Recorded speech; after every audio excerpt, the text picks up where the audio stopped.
It's with great pleasure that I welcome back Dr. Sean Patel, who's the CEO and founder of Prep Expert, the title sponsor of the College Admissions Process podcast. Sean, you have a special message for the listeners? Hey, John, I just wanted to mention for all the parents and students who are listening to this great podcast, we have a really special offer only for listeners of the College Admissions Process podcast for Prep Expert. So if your student is going to be taking an online SAT, ACT, PSAT course anytime soon, or is looking for one-on-one tutoring with top 1% tutors, head over to prepexpert.com. We offer live online courses for every college admissions exam. On top of that, we have the best score guarantees, best curriculum, and best instructors in the test prep industry. And just for listeners of the College Admissions Process podcast, you can get 20% off any online SAT or PSAT or ACT course, as well as one-on-one tutoring. So you can get 20% off. Just make sure you use the promo code College Talk. That's one word, College Talk, and you'll get 20% off just for listeners of the College Admissions Process podcast. And I hope you guys can use that to your advantage, save a bunch of money at prepexpert.com. Thank you so much, Sean. And to everyone out there, once again, that promo code is College Talk. That's one word, College Talk. Thank you all, and best wishes. Welcome to The Cap, where we are here to speak with college reps and other professionals in the field of college admissions to help answer all your questions and guide you through every step of the process. So if you're serious about college admissions, you've come to the right place. Are you ready? Let's talk about it. And now, here's your host, Dr. John Durante. Welcome to The Cap, the College Admissions Process podcast. I am your host, John Durante, and it gives me great pleasure to welcome back Jennifer Sandoval-Dance, who's the Vice President for Admission and Financial Aid at Claremont McKenna College. Now, Jennifer was with me back on episode 85, which was released in January of 2023. Jennifer, thank you so much for coming back. How are you? I am doing wonderful. It's great to be back. Well, it's really great to have you. And Jennifer, since our last episode, again, back in January of 2023, episode 85, what new initiatives, academic developments, or campus enhancements at Claremont McKenna should prospective students and their families be aware about? Sure.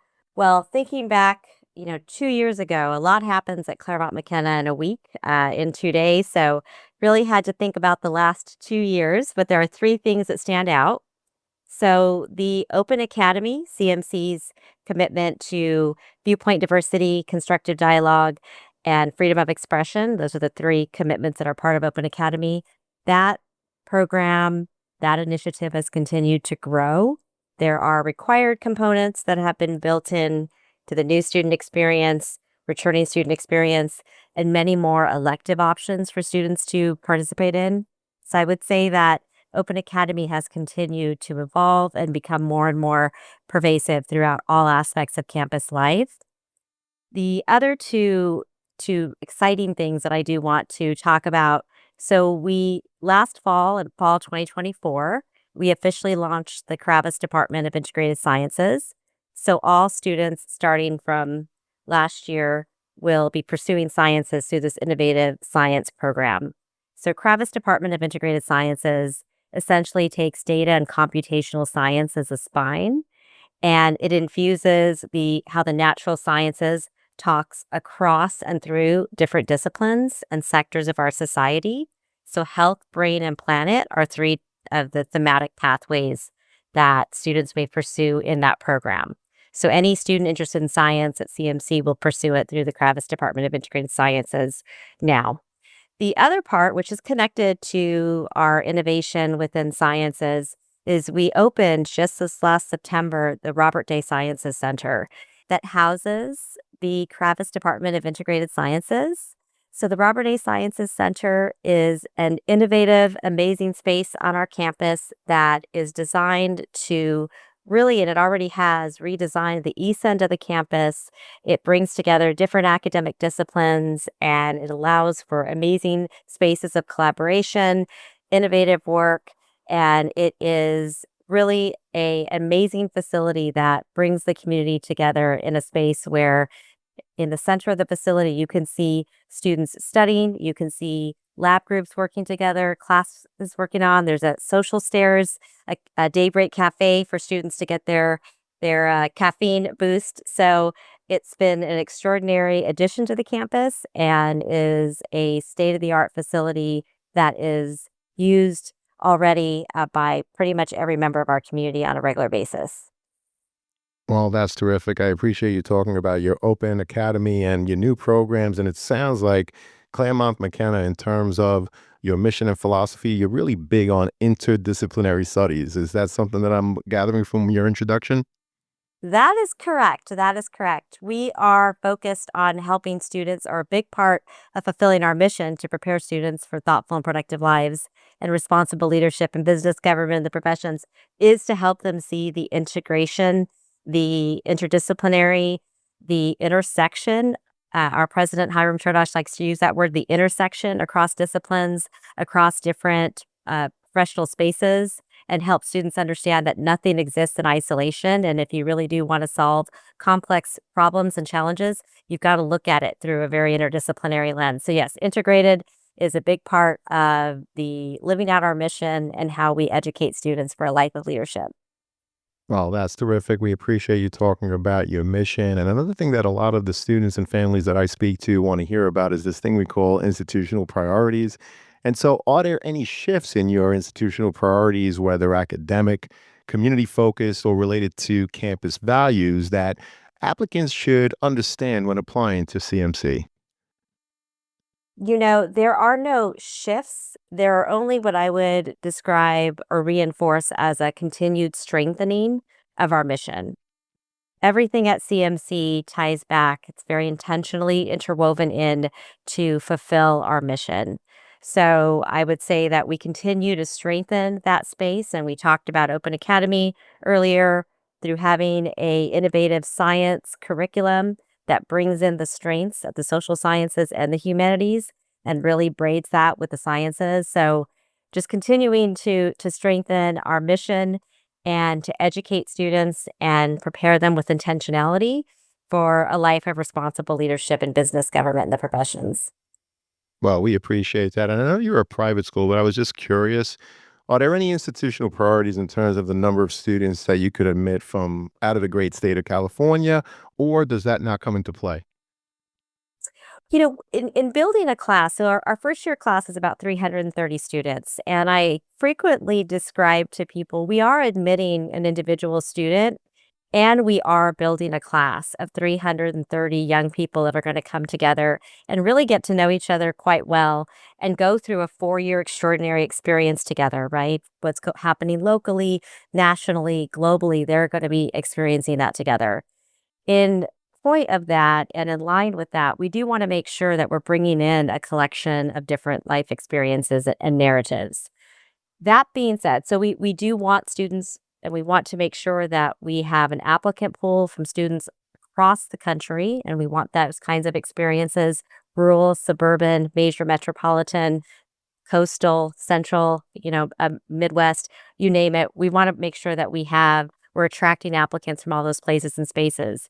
That being said, at the end of the day, the most important thing for us is that Claremont McKenna be a place and a space where a student can grow into their potential.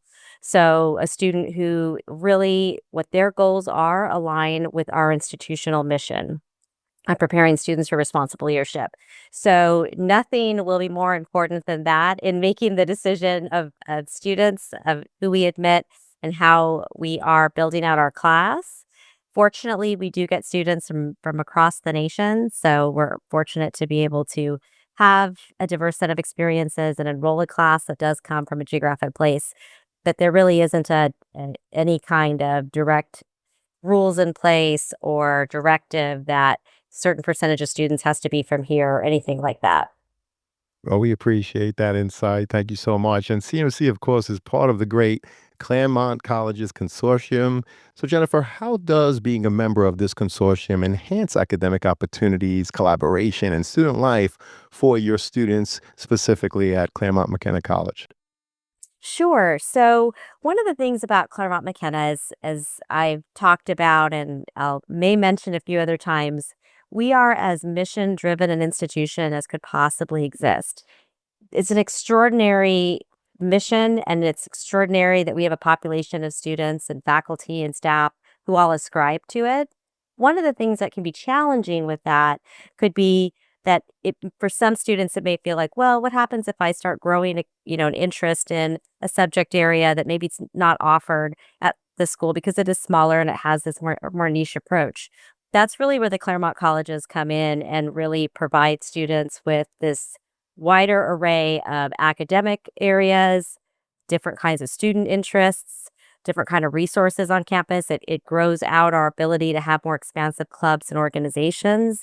So what I describe to students, they come to CMC, usually this is where they're most drawn to, but they may end up discovering that they have an interest in a subject matter that maybe Claremont McKenna actually isn't offering, but one of our sister schools does. And it allows them to reach out and experience that.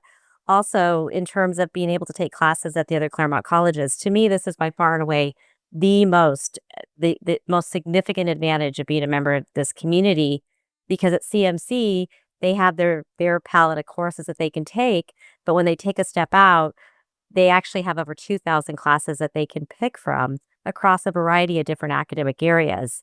So it allows them to really, even if they look at a department like mathematics, to have so many more courses to pick from than a single institution at CMC size would have. So to answer it more directly, you get all the benefits of a very high touch personal educational experience with a very strong mission driven community without having to sacrifice some of the diversity and layers of opportunity that may exist at a more sizable community. The other thing I tell students, because sometimes we are asked, I hear all about the Claremont colleges. How much am I actually going to leverage the community or the advantages at the other Claremont colleges? And what I describe to students is, I can't answer that question for you. I can tell you and distill what some of those opportunities are and some of those resources are. How you're going to leverage them is going to be contingent on what you want at a college. So perhaps you come to Claremont McKenna. 100% of what you wanted at a college is pretty much contained at Claremont McKenna. We're going to really define the core of your experience. That doesn't mean you won't take meals at the other dining hall. It won't mean you won't have friends at the other colleges. It just means CMC is going to definitely be that core hallmark. You may come and decide to be a part of a 5 college club organization.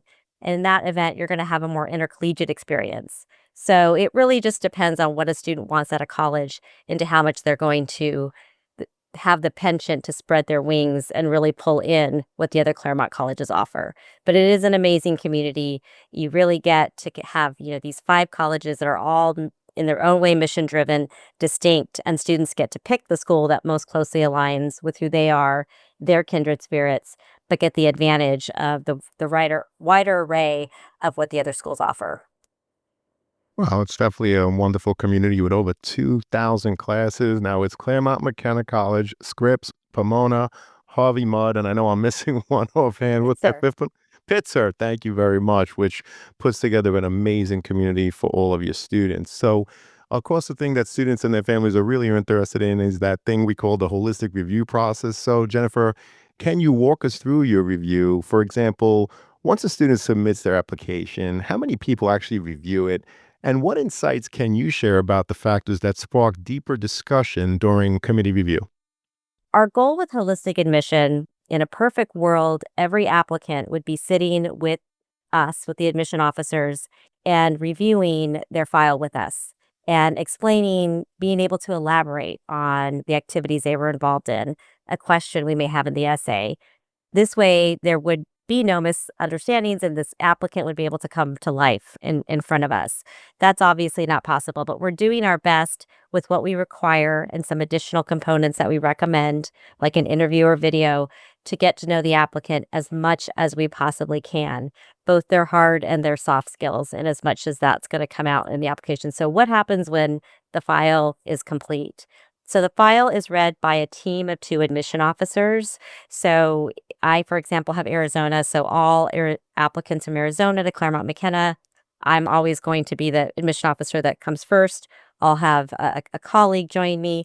I'll review the academic components, which include the high school transcript, the letters of recommendation, and if they did an interview or video, my colleague will review the application. So all the essays, looking at that, and they'll also look at the if the student did the interview or the video as well. And then we come together and we discuss the applicant. So we're looking at, again, the student's academic strengths, for there are any challenges in terms of what they are presenting personally. How does that align with our institutional mission? So again, how are we seeing the types of activities the student's been engaged in, who they are, that development of the soft skills, how are they being described by their teachers, those who have written recommendations for them, and how do we see them fitting into fulfilling and continuing to develop our mission. So that's the process. We read everything that is sent to us. We're doing our best to really understand who the applicant is in a deeply personal way. Well, it's definitely deeply personal. And you mentioned the interview or the video. Now, is that something that's optional or it's a must for your application review? Both the interview and the video are optional. They are recommended. Very good. I appreciate that. And when reviewing applications, I know you're talking a lot about your mission, which is absolutely so important, but what separates a strong applicant from a merely competitive one, whether in academics, essays, or extracurricular involvement? Sure. It is an applicant's, it's our ability, well, it comes from the applicant and them and authentically how they're able to present themselves through their essays, their resume, so the types of activities they've been engaged in, the impact they've had in that, and then, of course, how others are speaking about them, so they're recommenders. So we're looking at all this material, we're looking at all this information, we're getting to know them as best we can, and there's lots of applicants that present in Claremont McKenna's applicant pool that present with extraordinary intellectual academic accomplishments and personal accomplishments, which is extraordinary. We are looking, though, a bit deeper into understanding, okay, so all these things that this applicant has experienced or would like to experience, how do we see that fitting in to a student who wants to live out our mission, right? To be a responsible leader in business, government, and the professions, to be thoughtful and productive problem solver, so we're looking for those signs in the application and getting a sense of what we call mission alignment. We do there are two supplemental questions in the admission application, institution specific questions. I know students sometimes call them the SUPs. So the two that CMC asks, one is we list our mission right there front and center, and we say, with this mission in mind, why are you applying to Claremont McKenna? Why are you interested in Claremont McKenna? So we give the applicant, we put them in the driver's seat, and they have the opportunity to distill that for us. In case we're not seeing all the themes come alive, the student has the opportunity. The second one is the Open Academy and talking about, or it's focused on ensuring that students are thinking about the Open Academy. They're aware of it. They're aware that it's a premium part of our experience here at CMC. So we ask them, talk about a time you've engaged with difference. What was that learning experience? So those two also those are two questions every student has to answer. And they bring us right back to understanding and getting a deeper sense of the mission, of how the student aligns the mission. So I would say that there are lots of competitive students with very impressive credentials by anyone's standards. And they have to also be showing that what it is that they want to accomplish, who they want to be, what their skill set is really built into our mission. And our mission is aligned with what it is that they want to achieve. And I know that may sound that might sound vague, like how exactly is that really working? Again, it's getting to know the young person in as much as we can and knowing who they are to their community, what they represent, and what their goals have been, what their goals are, what they've accomplished. And those soft skills can be very important, which to a large degree come out or become more alive in their recommendation letters. I appreciate that. And you keep emphasizing your mission and in particular students that are mission aligned. So students, it's very important for you to demonstrate your understanding of the Claremont McKenna College mission and expressing that in your overall application. Now, you mentioned that you have a supplemental. So, Jennifer, how have students used this space creatively to provide a more complete picture of who they are and perhaps even explaining their understanding of your CMC mission? Sure. So I would say, the application, it's a totality, right? There isn't one aspect of the admission application. So for example, the essay or the transcript that is carrying so much more weight, and this is what, got the student. It's the sum of everything that they are and that they are presenting. So when we're reading the application, we're getting to the supplements at the end. So we've already read their personal statement, their activities, anything else that they wanted to share. We understand a bit about their biographical information, and then we get to this point. So what I would say is, if we're reading in order for the supplementals to be effective, the rest of the application should be showing some signs of that as well, right? So if we get to the supplemental and we read it, we're like, this is very interesting that you feel this way about constructive dialogue and about viewpoint diversity. However, it has come out nowhere else in your application, and there isn't any other sign of it, then it's at that point not going to be as effective, right? So the supplemental about why are you applying to CMC with the mission in mind, that is icing on the cake. So that should not come when the admission officer reads that. It shouldn't come as a complete surprise of, oh wow, this student is, now I'm greatly impressed with them. It really is about, okay, this is in line with what I'm reading, and now the student in their own words, really them being able to draw on their life examples of, I love problem solving, I love getting in, and I love being in front of people and making sure that I'm helping organize people, train them up, so giving us those kind of examples, so that, which we'll have seen throughout the application as well, as opposed to stating the comment of, I aspire to leadership because I believe that I would be very good at it and effective at it, and I want to implement great change, right?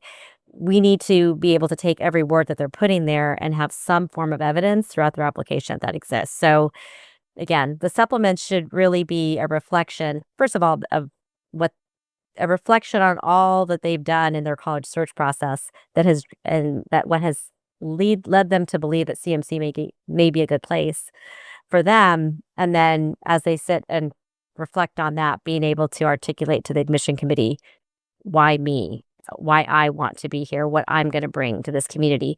We many times will say how a student will benefit from and contribute to the mission, and that's an important that two-way relationship is important for students to understand too, right? It's both how much we're going to be giving and taking a lot from each other throughout the process when a student enrolls at CMC. So understanding that interconnection. Hey, podcast friends, if you've been enjoying the College Admissions Process podcast, I'm excited to share my new book, Straight from the Admissions Office, Insider Strategies for College Applications. It's packed with insights and tips from over 250 podcast episodes with admissions professionals designed to make the college process less overwhelming. Whether you're a student, parent, or college counselor, it's a valuable resource for navigating the admissions process. By grabbing a copy, you're also helping to support the podcast. The links are in the show notes. Thank you, and best wishes to all with the college admissions process.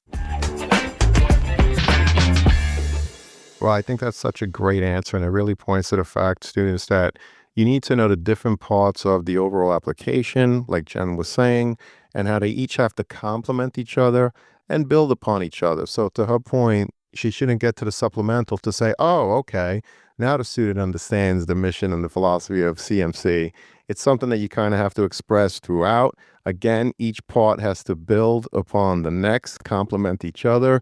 And so, speaking of the overall application, let's just break it down a little further. There's this thing, Jen, called the high school transcript. So, CMC attracts, of course, highly achieving students from diverse backgrounds. How do you evaluate a high school transcript in terms of rigor, AP, IB, honors, or even dual enrollment?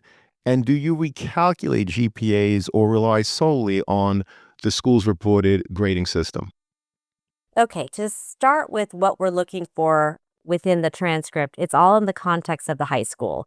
So we cannot just pick up a transcript without understanding the high school the student goes to and the curricular requirements, as well as the honors accelerated options that the school may provide and the pathway by which students are able to access those courses. So that's the premise by which we have to begin evaluating every single transcript. So good news is that your school knows that we need this and they provide us with this type of information through a form called a school profile. So at Claremont McKenna, we're looking at all 4 years. In most cases, we're only going to have 3 years of your grades, but we are looking ninth, 10th, 11th, and then we need to know what you're taking your senior year. And we're going to wait until we actually get your grades for your senior year, fall, your senior year too. So it's no time to hit the senior slump. So we'll look at all of that. We're looking at math, English, foreign language, social sciences, and the lab sciences. Those are what Claremont McKenna considers to be academic cores. And we're looking at, okay, within this school, what are the accelerated options a student could pursue? And we don't necessarily expect the student to be pursuing the most demanding in each of those tracks. In some cases, that's not even possible. But we do want to see that they are excelling and pushing themselves in their areas of strength within what the school affords. So however the school frames that, so advanced placement, international baccalaureate, sometimes there are honor symposiums, and some schools will offer that. In terms of dual enrollment, for some schools, that is the pathway. And we definitely understand that when students are going through their college search, they're having to consider or thinking about college, they're having to think about a variety of different options. And they might be thinking about attending a school within the state or a school that will accept that credit. And that could be a more expedient pathway and, more financially doable for them. So we know that for some students, the dual enrollment course is going to be rigorous, but also be giving them that advanced runway should they decide to go to a school that would accept that credit. Claremont McKenna is not a school that would, but we are looking at that as, okay, the student is doing well in a college level course. So we are giving credence to that, the student challenging themselves. Here is the thing in terms of CMC's admission process. We're not getting caught up on the GPA in and of itself because we're looking so closely at your courses and your grades each quarter, semester, year, however your school tallies it up. So in the end, if any concerns present themselves, it's not because of the GPA in and of itself. It's because of a grade we may see throughout the transcript. So the GPA is really kind of at the end that we're seeing it. It's not how we're going about informing what we believe to be your academic aptitude or potential. So we're not worried about which GPA specifically we're taking, whether the school does unweighted, weighted, only counts academic courses. What I will say, though, is that for students who matriculate to Claremont McKenna, we do go back and recalculate their GPA to all be equal because our Office of Institutional Research does we want to evaluate persistence. We want to evaluate students and the correlation between their first year GPA and subsequent years. So it is something that institutionally we will look at, but it's not part of the admission process. Well, I appreciate that. And just like you're looking at the application holistically, I suppose you're looking at the transcript holistically in terms of the 4 years. Obviously, you're going to see grades in 9, 10th, and 11 off the bat. You're going to wait for those first semester grades in senior year, but also you're looking at the context of what was offered at their high school, what the students decided to take, and of course, how they performed to come up with the overall picture. So unlike many schools that talk about the GPA, whether they recalculate it or not, you focus more on what the students took and, of course, how they performed. Did I get that right, Jen? You got that right. Okay, great. Well, thank you for your help on making me understand it and also our listeners. Now, CMC remains test optional, by the way, which is another hot topic. How do standardized test scores currently factor into your evaluation process? And what guidance would you offer students who are unsure about whether or not they should submit them? Sure. So we are test optional. Claremont McKenna is test optional through the fall of 2027. Just so I am sharing this with folks who may be younger than high school juniors, we are right now strongly considering returning to testing for the fall of 2028. So for our high school seniors and juniors in the listening audience here, or those entering fall 26, 27, we're test optional. So the advice that I would give you is that if you look at your academic, think about you are trying to present to CMC your best academic self. You're trying to convince us that you're going to be academically successful here. anything that you feel helps build and present evidence in favor of that should be included. So if you feel that your SAT or ACT scores are strong and something that you're proud of and you think add in additional insight or further support your academic achievement, that's a really good reason to submit them. If you chose not to take them because there aren't any schools taken, then obviously there's no choice there. You're not going to include them. Otherwise, I would say if you're really just not sure, probably err on the side of caution and don't submit them. You can always call us and ask and get more information about this is my scoring range. The admission officers here are happy to help guide you through that. But that's the advice I would give. Again, as a student, just think about what is my academic arsenal? What do I want to present? Do I feel this is going to present me in a position of strength? And if yes, then submit. Well, we appreciate that. And I'm appreciating how you talked about the fact that in 2028, you may go back to asking for the test. So, students and parents, it's very important to always check the college's website for the latest and most up to date information in terms of being test optional or not, or frankly, anything else about the college. Now, the Common App, Jen, also has something called an activity sections, which allows limited space, by the way, for each activity. How important is it for applicants to communicate their leadership or motivation in terms of joining a club? And can you share an example of how a student used this section effectively? Sure. So it's in Claremont McKenna's process, it is very important that a student be able to distill their leadership ability through whether it's a formal leadership title or something that a project that they were able to lead and get through and successfully implement. So it is very important that students be effective in doing this. The spaces are very limited, and that is intentional because some students may feel that they need to provide half a page in explaining activities, and we don't want the student having to do that. The admission officers don't quite have the time to bury through all of that. So as a student, that completing the admission process or an admission application should be iterative.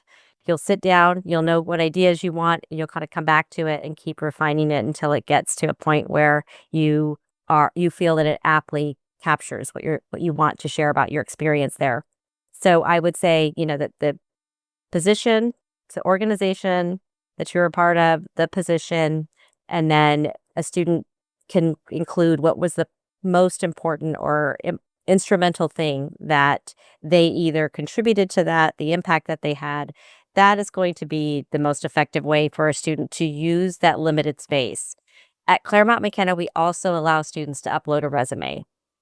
So, the Common App students are going to be submitting many applications with that. So, depending on the range of schools that they're applying to, they may think, okay, let me get as much in as I possibly can. I'm going to limit a bit what I'm going to say there.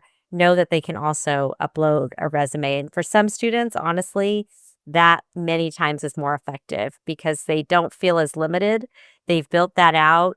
Many times they put their leadership, they'll put their service. They might include, their job, work-related experience, internships, things like that. So it allows them to organize it in a way that I think they may feel more aptly captures who they are and what they've accomplished. And they can upload that in their applicant portal. Well, we appreciate that overview, Jen. And what about students who may have had an IEP or a 504 plan while in high school? What resources exist through CMC's accessibility services, and how, if at all, do these considerations factor into your admissions review process? Sure. So for students who, if this is an area, accessibility services is an instrumental part uh, of their college search and the college that they'll attend in terms of the types of services that are rendered there. The first thing I would say is get in touch with our Office of Accessibility Services right away. There is no such thing as too early. And it's great for the student to initiate this conversation because the student will be in the position of agency when they enroll at Claremont McKenna. And they'll be the ones responsible for submitting paperwork and making sure everything is collected. So CMC is going to support students to the full extent of the law and to the full extent of making sure that, of all the resources that we have. So, but we do need to know not necessarily the admission office, but the institution does need to know as early as possible what support mechanisms students had, because it is going to be what was provided to them in high school may not be exactly the same and translate to what is provided in college. So you want to make sure that they're parsing that out and getting a good understanding of that as soon as possible. In terms of how this plays out in our decision making process, so in our decision making process, I would say it's up to the student to decide whether or not they want to share anything about this aspect of their educational journey. So, for some students, this has been such a central part of their identity that there's no way that they could submit an application without including the development, the reflection, the growth that they've come through this. So for some students, it's going to be a critical part. For some, it's going to be important that they include it because it has impacted their academic performance.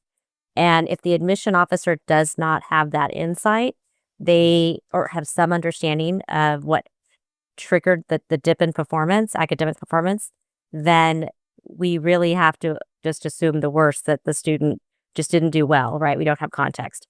So that may be another instance for students to share a bit more, but know that the admission office, the admission committee is not making a decision in any way about that. We're looking at it. Again, if you provide the information, you don't. But when the time comes to make the decision about CMC, it is critical that a student definitely engage with our accessibility office to determine the resources and the support so they know that what they need to do to be ready at CMC and if it's a place they could be successful. So I appreciate you talking about all of that. And students, you have to explain the context of whatever your situation is, because anything that you leave out, you're leaving it up to the admissions representatives to speculate as to why. And I'm sure, Jen, there's an Office of Accessibility or something of that nature that students can search on the website if they want more information. Is that correct? That is correct. Yes. Fantastic. And if there's anything that you want to link in the show notes related to this or anything else, of course, just provide it to me and we'll make it available to all of the students and their families. Now, when you think about common pitfalls or misconceptions families make when applying to selective liberal arts colleges like CMC, what stands out, Jen? What should applicants be doing differently? You know, I have thought about this quite a bit. From the applicant perspective or from, just reviewing applications in general, I know applicants are putting a lot of work and time and effort into this, and it definitely shows. I would say that one comment or piece of feedback I would give, and this is perhaps maybe more to family and guardians and folks helping the student with the application. It's maybe a proclivity or what can develop into sort of an obsession to really make it perfect and uh, think about it in a way of, let's make sure that we only present things for the applicant that are kind of, right at this threshold. And I would say resist that. It's important that the application be well put together, that there be a second set of eyes on it. However, these are young people, and I always say the best years of their life are ahead of them. And certainly throughout their experience academically, personally, socially, they've had some challenges, and that's a natural part. So it's okay for some of that to definitely come out in their application and for an applicant to be able to reflect on that. So I would say, yes, it's important to understand that it's important to have a well put together application, but to resist the temptation for it to be perfect and to have it present in a way that there's absolutely no room for error. It's really not the expectation of admission offices. Well, I appreciate you saying that because it's so important. Students stress out so much and they work so hard because they think that they do have to be perfect in the overall application, but we're all human and frankly, none of us are perfect. So again, I appreciate you sharing that. Now, this has been a phenomenal conversation, Jen. Before I get to the last question, is there a question that I didn't ask that you wish I had, or a topic that simply didn't come up about CMC or frankly anything else in the college admissions process that you'd like to share with us now? I would say that in some ways, the more things change, the more they stay the same. So when parents think about their if they applied to college and that own process, it may have seemed simpler. And to some degree, it was, but mostly because we didn't have all the traffic that's coming in. Social media, we had media, but not to the degree of consumption that we have now, and also the degree of great, well-intentioned, probably morsels of advice through formats like Reddit and formats that are giving out advice from, maybe one experience. So, what I'd like to just kind of remind folks of is that there are a lot of components to this process, both for the applicant to bring to themselves and across what'll influence decisions that institutions make. All that being said, really do your best to stay focused on this process and on your child or on yourself, and do your best to remember that all the information out there, much of it is misinformed or not fully informed. Maybe that's the best way to say it. So I know it's easy, especially when we're anxious, to look and try to find answers and try to get some clarity on why so and so was waitlisted, or why this decision hasn't come out yet, whatever the case may be. What does this mean? What could it mean? And I would say that uh, in as much as we can, to do our best to try to keep ourselves focused on what we know and just on what we can control. So that may sound simple, but it really, I think the amount of correcting of misinformation that I feel that I do now that I wasn't doing 10, 15 years ago is definitely amped up. And along with that, of course, the anxiety. The other thing that I will just talk about is, for families, the importance of talking about financial fit as early on as possible. And this is really not the most comfortable or exciting part of the conversation. And certainly it's a stressful part. But families really being able to think about that in a way whenever they're ready, honestly, and start using the tools like the net price calculator that colleges and universities have, just starting to explore and understand more about cost, what they may be eligible for, and understanding as much as they possibly can about that, because it is a unique and distinct landscape, the financial aid process, understanding higher education and costs and indirect and direct. That just takes some time. So I would say it's never too early to start thinking about that and framing that as an important part of a college search and college application process question. Well, that's such a great point because I hear it so many times on the podcast episodes where a student has a school that is a dream school, they get accepted only to find out after being so happy to get the acceptance that the family can't afford it. So to your point, having the conversations often and early around the finances is so important, probably the most important thing. And you also mentioned the net price calculator, which every school is mandated to have. So students and families type in Claremont McKenna College net price calculator, or frankly, whatever school you're applying to, plus net price calculator, and you'll come across this tool that, if you're honest with it, it gives you a fairly strong indication in terms of what you'll actually pay. Anything more you want to add to that, Jen? Well, one of the things that I will add to it, yes, I believe the net price calculator is an extraordinary start. One of the things, if families start exploring it, let's say you take 3 schools and look at it, you're gonna see in some instances, some quite a variance, and that may be concerning. This moment, when if you see that, it's the great time to start maybe reaching out to the colleges and universities, individual financial aid offices, or sometimes these colleges and universities, like, especially if they're state schools, they might be doing financial aid sessions broadly for the community. So starting to get more information on why there might be this difference. The other thing I always mention about the net price calculator is that it is great at taking basic numbers and using the institutional methodology and spitting that out. It is not good at determining individual circumstances like loss of a job. If a family has, perhaps experienced a flood or some kind of natural disaster, the net price calculator won't be able to figure that out. So if you have circumstances that you believe are distinct and unique, and maybe in some instances one time, those are best to actually have the conversation with the Office of Financial Aid and not count on the net price calculator, because it won't be able to determine that. Well, I appreciate that. And you keep emphasizing to the students and the families, and I hope that they're listening, that yes, use the net price calculator as a starting point. But if you have bigger questions, which each family I'm sure will have beyond just the net price calculator, to contact the financial aid office, contact the admissions office if it's a question related to admissions. And for the latest and greatest and most up to date information, always check the individual college or university's website because it's their website. They need to keep it up to date. It's their school.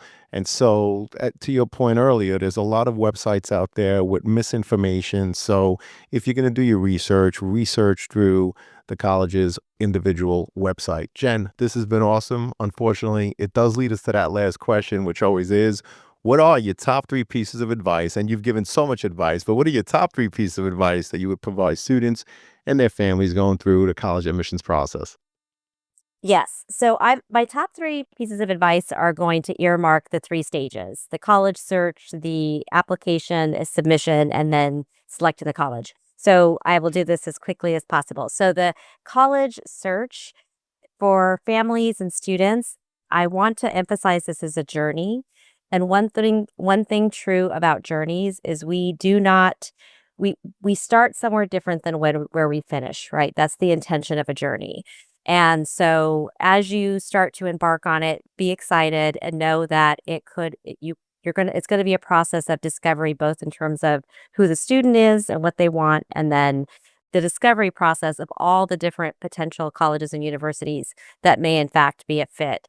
That reflection piece throughout the college search journey is really critical. Sometimes things, I will never forget this. One of my daughter's friends, something that was very important to her very, very early on in the college search was, coffee shops. And as I dug a little deeper, I understood it really was about community. For her, coffee shops had become a very central part of how she had engaged with folks that were of different backgrounds. And that really was more of why that was so important. So for parents and guardians helping the students, sometimes they may say things about what they're seeking in a college, and you may think that doesn't sound so important. But really take your time to understand a bit more about what might be underneath the surface and what it is, why that is important, because usually there is a bit more depth there and they'll continue to learn if they reflect. The admission process. So it's hard. It's going to be hard, and it's supposed to be hard. This is going to be one of the biggest decisions you make in your life. No pressure, right? No, this is a big decision, right? Buying a car, when we think about big life decisions, buying a home, buying a car, accepting our first job offer, all these things come with a lot of work and a lot of effort. And there's a level of sophistication to them. There's a level of stress. And that is going to be true with this process. And I want to be clear that that is going to be experienced by every applicant. That being said, if you've done the reflection part, if you've done the put the work into it, the doing the actual admission application should be as enlightening. And then you're going to give it up and you're going to do your best, and you're going to do your best not to obsess about it or think about it. And you're going to leave it up to the college admission officers. And then you're going to get back decisions. So do your best to not focus as much on it. Let it go in as much as you can. And then in the end, the decision comes back to you. So you ultimately retain agency over where you go to college. So remember, and that moment will be celebratory, and it'll be well worth everything that came through it. And I'll just end on this one note because I've been doing this for 25 years. The one thing that I have seen consistently, every high school senior that I've ever talked to, no matter where they were at as they were going off to college, said, it worked out. I wish I wouldn't have worried as much about it. I wish I wouldn't have given it as much emphasis as I did and as much worry as I did, because it did end up working out. So just remember, it will all be worth it. Put in the work, though. You do have to put in the work. You have to do the hard work of self-reflection. Got to do the hard work of parsing through those SUPs. You've got to do the hard work of making sure that you're really being thoughtful about where you're applying and that you really could see yourself there. And the matches will find you. Well, that's terrific, Jen. Thank you so much. And I really appreciate what you said. Reflect on what you want students, do that work, and keep in mind of how much you actually do control. You're absolutely right. You control all of the schools that you apply to. You might not necessarily control where you're going to get in, but when you do get the acceptances, you also control which school you select to attend. So there really is a lot that you do control in the process. Jen, you're awesome. This has been a terrific conversation. I'm so happy as I know it's going to help so many students and their families as they navigate the process. Thank you so much for coming back, Jen. We really appreciate it. Thanks for having me back, and wishing you all the best this season. That's awesome. And to everyone out there, good luck with the college search. Take care all, and best wishes. Thank you for joining us on this episode of The CAP, the College Admissions Process Podcast. We hope you enjoyed the show. If you did, please don't forget to tell a friend and follow us on Facebook, Instagram, Twitter, and wherever you listen to your podcasts. I am your host, John Durante, and I look forward to seeing you on the next episode of The CAP. Thank you for listening to the College Admissions Process Podcast presented by Prep Expert. Prep Expert offers live online SAT and ACT courses with the best score guarantees, instructors, and curriculum. Go to prepexpert.com to guarantee your child's success.